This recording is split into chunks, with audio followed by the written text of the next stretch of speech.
Good morning બેટા. ભાગીદારી પેઢીના વાર્ષિક હિસાબોમાં આપણો આજનો દાખલો, ધર્મ અને કર્મ મૂડીના પ્રમાણમાં એક ભાગીદારી પેઢીના નફો નુકસાન વહેંચતા ભાગીદારો છે. બરાબર છે. એનું મૂડીનું પ્રમાણ જે છે એ આપણને મૂડી ઉપરથી મળી જાય. બરાબર છે. 1,40,000 ની 1,20,000 એની મૂડી છે. તો એની ઉપરથી આપણે શું કરી નાખશું? એનું પ્રમાણ શોધી લેશું. નીચેની માહિતી પરથી વાર્ષિક હિસાબો આપણે તૈયાર કરવાના છે. કાચું સરવૈયું આપ્યું છે, જેમાં ઉપાડ આપ્યો છે, શરૂનો સ્ટોક આપ્યો છે, ખરીદી, માલ પરત જમા, લેણું, પગાર. હવે 28/2/2017 સુધીનો જ છે, એટલે એ હવાલો છે. 1 મહિનાનો ચૂકવો નથી આપણે એને. બરાબર છે. યંત્ર અને યંત્ર પર ઘસારો. જો નવો યંત્ર પર ઘસારો હશે તો જૂનો યંત્ર પરનો ઘસારો યંત્રમાં શું થશે? પ્લસ થશે. મકાન, મજૂરી, વીમા પ્રીમિયમ, આપેલ વટાવ, લોન પર વ્યાજ, ફર્નિચર, સ્ટેશનરી ખર્ચ અને જાહેરાત ખર્ચ, અને સાથે રોકડ સિલક અને ચાલુ ખાતું આપણને આપ્યું છે. બરાબર છે. મૂડી ખાતા 1,40,000 અને 1,20,000.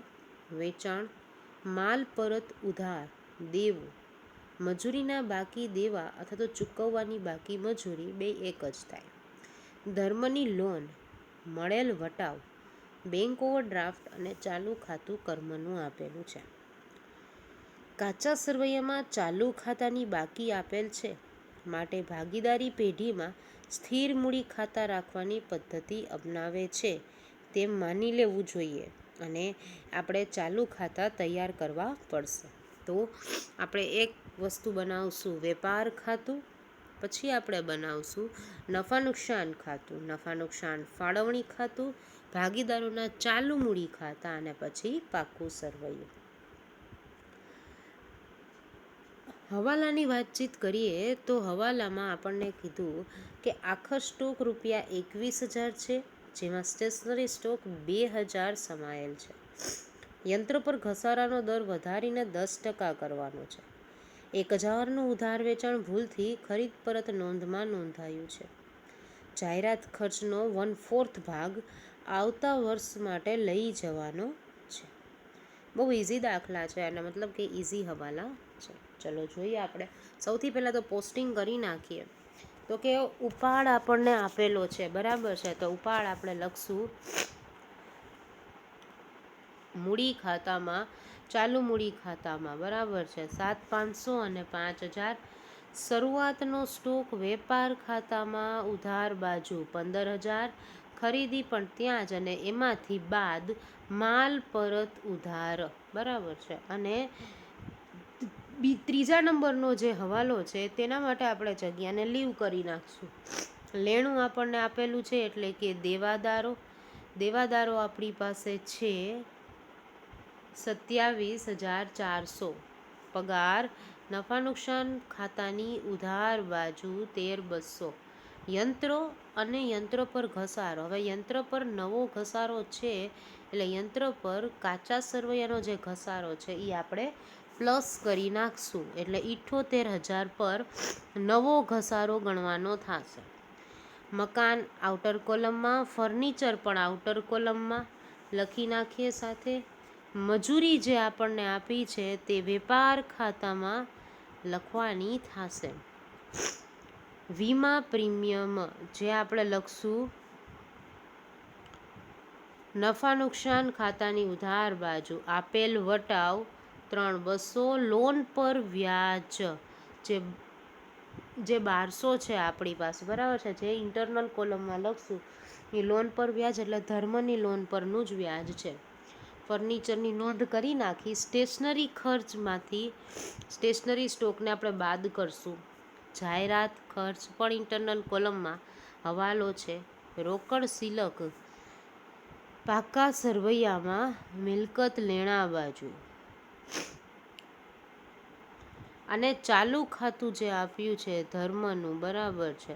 તો બાકી આગળ લાવ્યા. એ મૂડી ખાતા પણ આપણને આપી દીધા છે, જે ડાયરેક્ટલી આપણે પાકા સરવૈયામાં લખશું. વેચાણ આપણને આપ્યું છે, જે આપણે માલ પરત જમા બાદ કરી દેશું ભેગે ભેગું, અને ઉધાર વેચાણ જે નોંધવાનું બાકી છે, બરાબર છે, એ અહીં નોંધ કરશું. પણ પછી દેવું છે એનો મતલબ એમ કે લેણદારો છે. હવે હવાલો બોલે છે ભૂલથી ખરીદ પરતનો, એટલે લેણદારને અસર પહોંચશે. મજૂરીના બાકી દેવા 700, ધર્મની લોન 30,000, મળેલ વટાવ જે છે તે મળેલ વટાવ આપણે ક્યાં લખશું? તો કે પાકા સરવૈયામાં નફા નુકસાન ખાતામાં જમા બાજુ. બેંક ઓવરડ્રાફ્ટ એટલે પાકા સરવૈયામાં, અને ચાલુ ખાતું આપણને આપેલું છે જે આપણે લખશું બાકી આગળ લાવ્યા તરીકે કર્મનું. સૌથી પહેલાં કાચા સરવૈયાના હવાલા જોઈ લઈએ. એમાં પગાર, એમાં એમ કે છે કે 28/2/2017 સુધીનો છે. મતલબ કે પગાર માટે આપણે એક બાબત કરવાની રહેશે કે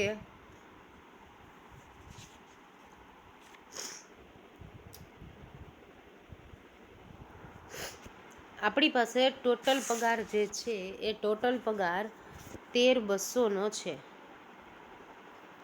હવે આ 13,200 જે છે એ કેટલા માસનો છે? તો કે 11 માસનો છે. બરાબર છે.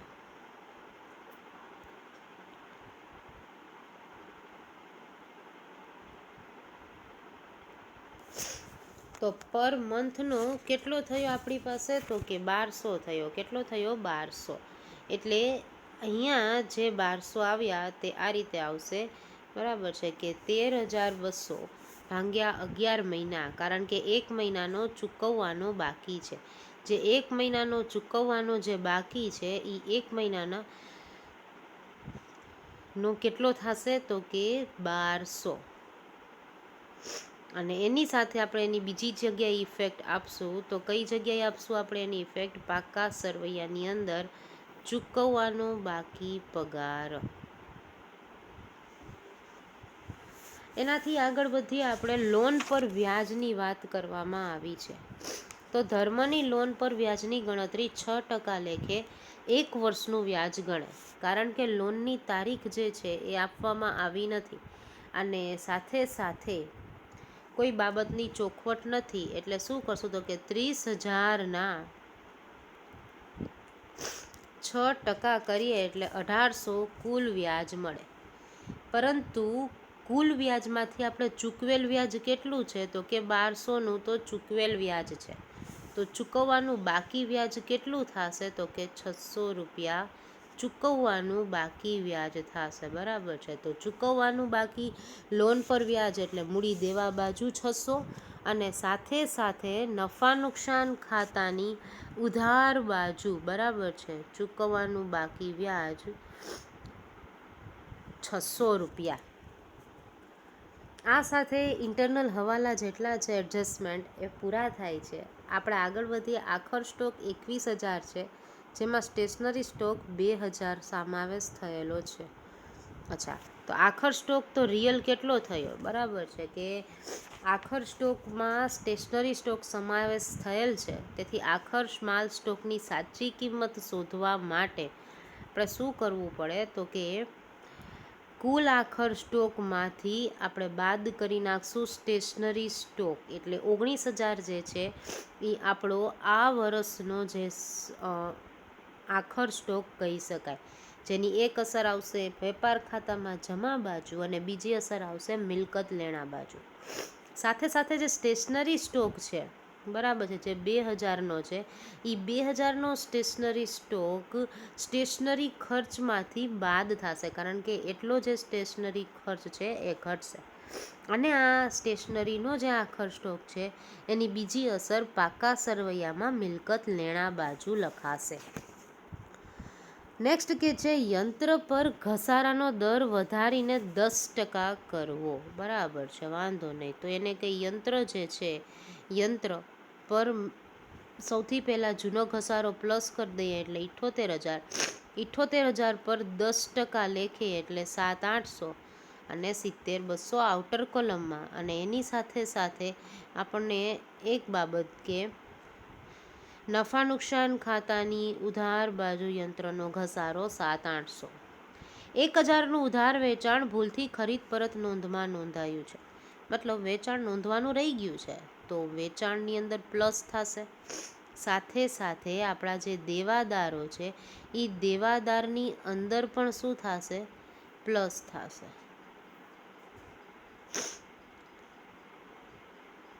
બરાબર છે. અને ભૂલથી ખરીદ પરત નોંધમાં લખાઈ ગયું છે તો લેણદારોમાં પણ પ્લસ થશે અને ખરીદી જે છે એ ખરીદીમાં પણ શું થશે?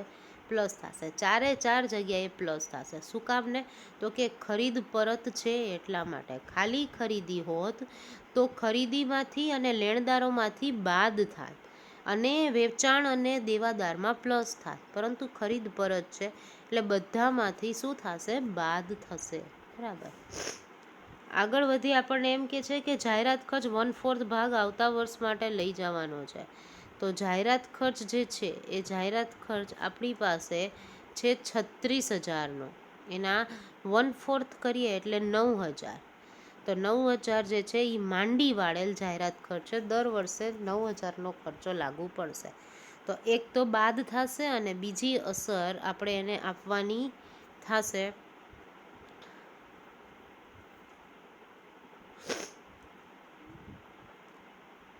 મિલકત લેણા બાજુ.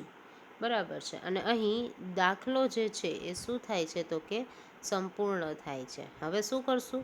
તો કે વેપાર ખાતાનું જે કંઈ પણ પરિણામ આવશે એ પરિણામ નફા નુકસાન ખાતે ટ્રાન્સફર. નફા નુકસાન ખાતાનું જે કંઈ પણ પરિણામ આવે, અહીં ખોટ આવે છે, નફા નુકસાન ફાળવણી ખાતે. નફા નુકસાન ફાળવણી ખાતે આપણે શું કરશું? તો કે ભાગીદારના મૂડીના પ્રમાણમાં આપણે વેચવાનું છે એટલે ભાગીદારની મૂડી જે છે એ 7/6ના પ્રમાણમાં આપણે એને વેચી નાખશું. બરાબર છે. તો કે ચાલુ ખાતું તમને જોવા મળશે. બરાબર છે. 140 અને 120, મૂડી ખાતા 1,40,000 અને 1,20,000 એનું પ્રમાણ કાઢીએ એટલે આપણને મળશે 7/6. એમાં નફા નુકસાનને વેચી નાખીએ જે અહીંયા લઈ જશું અને એની જે બાકી નીકળે છે એ દરેક બાકીને વાઇસ વર્ષા 31,500 જે છે આ સાઈડ આવશે અને ચાલુ ખાતાનું જે કર્મની બાકી છે તે આ સાઈડને પછી ટોટલ માર દેવાથી દાખલાનો જવાબ આવી જશે. આજે અહીંયા સુધી રાખીએ છીએ અને પછીના નેક્સ્ટ લેક્ચરમાં નેક્સ્ટ દાખલા સાથે આગળ વધશું.